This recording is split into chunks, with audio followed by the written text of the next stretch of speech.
লাখো ডলারের ড্রোনকে। অক্টোবরের প্রথম দিন সিরিয়া ও ইরাক পেরিয়ে ইরানে হামলা চালায় ইসরায়েল।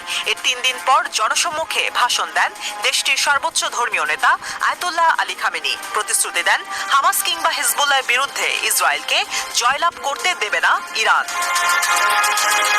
খামেনির সভাস্থল ও নামাজ পড়ার জায়গার নিরাপত্তায় দেখা যায় বেশ কয়েকটি ডিফেন্সিভ ডিভাইস। এর মধ্যে একটি ডিভাইসকে চীনের তৈরি লেজার কাউন্টার ড্রোন সিস্টেম হিসেবে চিহ্নিত করেছেন বিশেষজ্ঞরা। সভাস্থলে স্থাপন করা লেজার ওয়েপনের ছবি এখন সামাজিক যোগাযোগ মাধ্যমে ভাইরাল। বিশেষজ্ঞদের দাবি, বিশেষ এই কাউন্টার ড্রোন সিস্টেমটি চীনের তৈরি শেননাং শিল্ড, যা পরিচিত সাইলেন্ট হান্টার লেজার ওয়েপন নামে। 2022 সালের সর্বপ্রথম জুহাই এয়ার শোতে এই ওয়েপন প্রদর্শন করে শি জিনপিং সরকার। সাইলেন্ট হান্টার নামের এই লেজার সিস্টেম ভূমির কাছাকাছি উঠতে থাকা টার্গেট ধ্বংসে বিশেষভাবে পারদর্শী। এটি লো অল্টিটিউড লেজার ডিফেন্স সিস্টেম বা লাস ক্যাটাগরির অন্তর্ভুক্ত। সার্চ, ট্র্যাক ও ডিস্ট্রয় টেকনোলজিতে তৈরি করা হয়েছে সাইলেন্ট হান্টারকে। বিদ্যুতের মাধ্যমে লেজার তৈরি করে এই সিস্টেম, যার পাওয়ার আউটপুট রেঞ্জ 30 থেকে 100 কিলোওয়াট। সাইলেন্ট হান্টারের বিশেষ ফিচারের মধ্যে অন্যতম এর অপারেশনাল রেঞ্জ।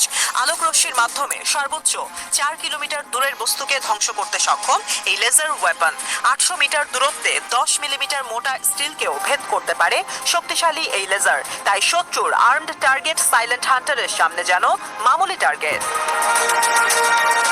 2021 সালে চীনের সঙ্গে 25 বছর ব্যাপী কৌশলগত সমঝোতা চুক্তি সই করে ইরান। মূলত তেহরানের সামরিক ও প্রযুক্তিগত সক্ষমতা বাড়াতেই নেওয়া হয় এই উদ্যোগ। চুক্তির আওতায় খামেনি সরকারের প্রতিরক্ষা ব্যবস্থা উন্নয়নে প্রযুক্তি সরবরাহ করে শি জিনপিং প্রশাসন।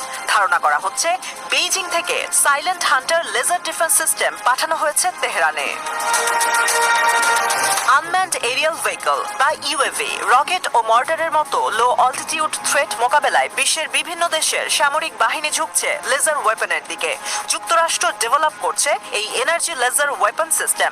ইসরায়েলের কাছে রয়েছে আয়রন বিম। একই ধরনের অস্ত্র তৈরির চেষ্টা করছে জার্মানি। তাই আকাশ প্রতিরক্ষা ব্যবস্থায় সাইলেন্ট হান্টার যুক্ত হওয়ায় বৈশ্বিক পরাশক্তিদের চেয়ে এক ধাপ এগিয়ে থাকবে ইরান।